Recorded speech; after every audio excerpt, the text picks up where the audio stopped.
Joe and Hunter Biden's secret Chinese business dealings exposed in a new documentary. It's a deep dive into the shady dealings Hunter was involved in while his father was VP and steering U.S.-China policy. That brings us back to 2013, when Joe Biden arrived in Beijing with a full agenda. Hunter Biden was also on board. He joined his father the next morning for a meeting with the U.S.-China Business Council, and then Joe Biden was off to a meeting with Vice President Lee. Just where Hunter Biden spent the rest of his time on the trip remains largely a mystery.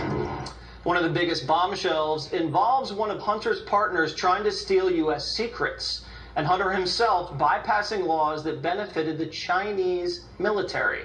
Joining me now with an inside look at riding the dragon, uncovering the Biden's Chinese secrets, Peter Schweitzer. All right, Peter, this is based on corporate records, financial documents, legal briefings, and court papers. This is not conjecture. This is what you found and you can substantiate. What are the main headlines from your research that you can see in this documentary? Well, the main headlines, Jesse, are this, that the Bidens made a lot of money courtesy of the Chinese government. We're not talking about Chinese businesses, the Chinese government. This happened while Joe Biden was the point person on Obama administration policy towards China. But this is not just rank and file corruption that we've gotten used to. This is not the Chinese takeout version of typical corruption, because in addition to the Bidens making money, Jesse, what happened is Hunter Biden entered into a business partnership. He was on the board of directors of a Chinese investment firm called BHR that was funded by the Chinese government. And what did they do?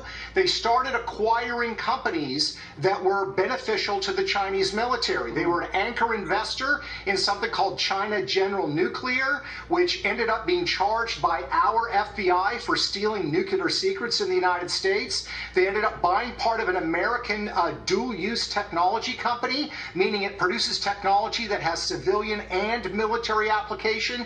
They ended up buying that for the benefit of the Chinese military. So this is not a corruption case of, let's say, victimless crime, where it's just some politician's kid getting rich. This has very real national security implications, and the Bidens were prepared and willing to make money even if it damaged our military posture vis-a-vis the Chinese, who are our chief rivals on the global stage. That sounds worse than Ukraine, because Ukraine, it's much worse than Ukraine. Military secrets being transferred and stolen. All right, Peter Schweitzer, you can watch Riding the Dragon, Uncovering the Biden's Chinese Secrets on Blaze TV. Thanks for coming on. Thank you. Still ahead, our last